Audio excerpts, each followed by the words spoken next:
సత్సంగం సత్సంగం భగవంతుని లీలలు సాధు సత్పురుషుల గాథలు మహాత్ముల జీవిత గాథలు భగవంతుని తత్వం తెలుసుకునే ప్రయత్నమే సత్సంగం. ఈ సత్సంగం వినండి, వినిపించండి, వింటూనే ఉండండి. సత్సంగం ఈ సత్సంగం.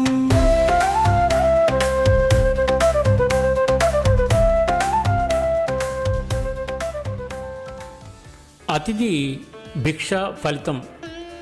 ముందుగా మోహనవాణి శ్రోతలకు, భగవద్బంధువులకు, ఆధ్యాత్మిక బంధువులకు హృదయపూర్వక నమస్కారాలు. శుభ గురువారం. ప్రతి గురువారం ఉదయం 7 గంటలకు ప్రసారమయ్యే సత్సంగ కథల శీర్షికలో భాగంగా శ్రీ యలవర్తి శేఖర్ రాజు గారు మనకు అందించిన మరొక అద్భుతమైన కథను మీకు వినిపించబోతున్నాను. ఒక గ్రామంలో దామోదరం అనే వ్యక్తి ఉన్నాడు. యుక్త వయసు వచ్చాక అతనికి వివాహం జరిగింది. అతడు ఒకరోజు తన భార్యతో ఇంటికి ఎవరైనా అతిథి వచ్చినప్పుడు అతిథి సత్కారం చెయ్యాలి అన్నాడు. అతని భార్య అలాగే చేద్దామంటుంది. అంటే గృహస్థ ధర్మంలో ఉన్నప్పుడు అతిథి సత్కారం చెయ్యాలి, శిష్యరికంలో ఉన్నప్పుడు గురువు ఆజ్ఞను పాటించాలి, సన్యాసులుగా ఉన్నప్పుడు భగవంతుని చింతన కలిగి ఉండాలని శాస్త్ర వాక్యము. ఒకరోజు అతడి ఇంటి బయట అరుగు మీద ఒక వృద్ధుడు కూర్చుని అయ్యా దామోదరం అని పిలిచాడు. అప్పుడు దామోదరం బయటికి వచ్చి ఏమి కావాలి అని అడిగాడు. ఈరోజు మీ ఇంటిలో భోజనం చేయాలనుకుంటున్నాను అన్నాడు. అంతటా దామోదరం రండి, కొద్దిసేపు విశ్రాంతి తీసుకోమని ఆహ్వానించాడు. అతడు తన భార్యతో ఇంటికి అతిథి వచ్చారు, అతనికి ఏదైనా అవసరమైతే చూడు, నేను భిక్షకు వెళ్ళి వస్తానని అతడు భిక్షకు వెళ్ళాడు. అతడి దురదృష్టం కొద్దీ ఆ రోజు ఒక గింజ భిక్ష కూడా దొరకదు. అతడి ఇంటికి వచ్చి భార్యతో ఈరోజు ఎవరు భిక్ష వేయలేదు, ఇంట్లో ఏమైనా ఉందా వంట చేయడానికని అడిగాడు. ఆమె ఇంట్లో ఒక రావి గింజ కూడా లేదని సమాధానమిచ్చింది. అతడు అయ్యో ఇప్పుడు ఏమి చేయాలి, అతిథికి భోజనం ఎలా పెట్టాలి అని విచారంగా ఉన్నాడు. అతడి భార్య అతనితో ఏమీ లేకపోతేనేమి, నేనున్నానుగా, మంగళవాణి వద్దకు వెళ్ళి కత్తెర తీసుకురమ్మని చెప్పింది. ఆమె భావం అతడికి అర్థం కాదు. సరేనని మంగళి వాణి వద్దకు వెళ్ళి కత్తెర తెచ్చాడు. ఆమెకు పొడవైన దట్టంగా ఉండే జుట్టు ఉంది. ఆమె సగం జుట్టు కత్తిరించి దానిని జడగా అల్లి అతనికి ఇచ్చి దీనిని బజార్లో అమ్మి ఆ డబ్బుతో బియ్యం పప్పులు తీసుకురమ్మని చెప్పింది. అతడు ఆ పూటకు అలాగే చేసి అవసరమైన వంట సరుకులు తీసుకువచ్చాడు. ఆమె వంట చేసింది.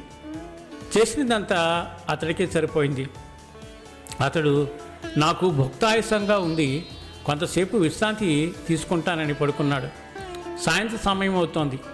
అతడు నాయనా చీకటి పడుతుంది, నేను నా గ్రామానికి చీకట్లో వెళ్ళలేను, ఈ రాత్రికి కూడా ఇక్కడే భోజనం చేస్తాను, ప్రత్యేకమైన వంటలు ఏమీ వద్దు, మధ్యాహ్నంలాగే అన్నం పప్పు చాలు అన్నాడు. ఆ ఇల్లాలు తనకున్న సగం జుట్టు కూడా కత్తిరించి మరలా దానిని జడలాగా అల్లి అతనికి ఇచ్చి బజారులో అమ్మి బియ్యం పప్పులు తీసుకురమ్మంటుంది. అతడు అలాగే తెచ్చాడు. ఆ రాత్రికి భోజనం చేసి అతనికి వారింట్లో ఉండే చాప బొంతలతో పడుకోవడానికి ఏర్పాటు చేశారు. అతడి పక్కనే వారు కూడా నేల మీద నిద్రించారు. మధ్యరాత్రిలో ఆ అతిథి లేచి వారిని ఆశీర్వదించి వెళ్ళిపోయాడు. తరువాత ఆ ఇల్లాలు పొద్దుటి లేచినప్పుడు ఆ అతిథి ఉండడు. ఆమె ఒంటి నిండా బంగారు నగలు యథావిధిగా, ఆమె జుట్టు, వాళ్ళ ఇల్లు కూడా అంతా మారిపోయి ఉంది. ఆమె భర్తను లేపి అవన్నీ చూపుతుంది. ఇద్దరు ఆశ్చర్యపోయి ఆ ముందు రోజు వారి ఇంటికి వచ్చినది భగవంతుడేనని తెలుసుకుని దామోదరం భగవంతుని గమనించలేక అంత భక్తి శ్రద్ధలతో సేవించలేక పోయానని పరిపరి విధాల భగవంతుని వేడుకున్నాడు. అంతటా భగవంతుడు సాక్షాత్కరించి వారిని ఆశీర్వదించి మీ చివరి దశలో నన్ను చేరుకుంటారని అంతర్ధానమైపోయారు.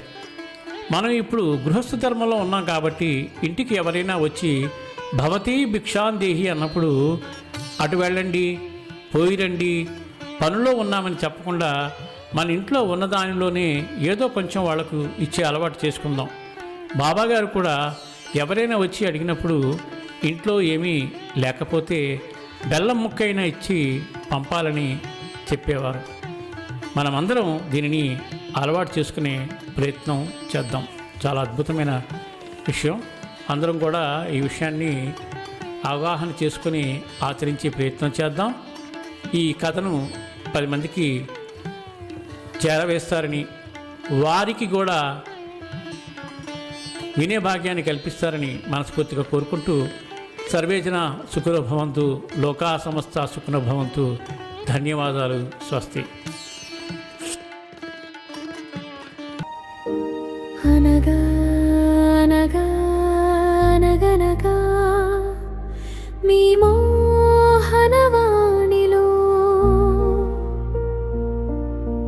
పొడుగు కథలు, పొట్టి కథలు వినండి, వినిపించండి, వింటూనే ఉండండి. అనగా అనగా అనగనగా.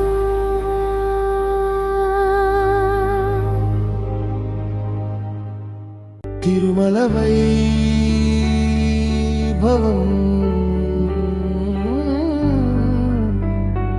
కనులారా కాంచిన వేయి నామాలు కీర్తించిన తనివి తీరనిది స్వామి దర్శనం, కలియుగంలో లభించే పుణ్యం.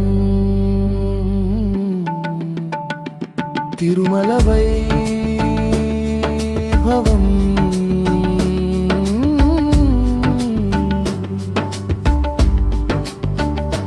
తిరుమల వైభవం.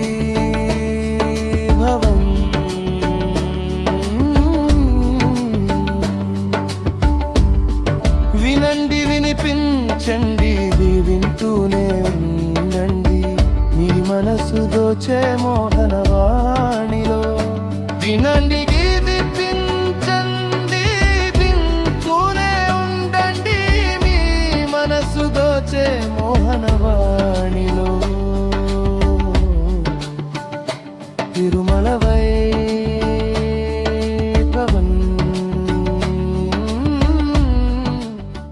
మన కార్యక్రమాన్ని నచ్చితే ఒక లైక్ చేయండి, కామెంట్ చేయండి, 10 మందికి షేర్ చేయండి. అలాగే ఇప్పటివరకు మన ఛానల్కి ఎవరైతే సబ్స్క్రైబ్ చేసుకోలేదో తప్పకుండా సబ్స్క్రైబ్ చేసుకుని ఆ పక్కనుండే బెల్ బటన్ని మ్రోగించండి.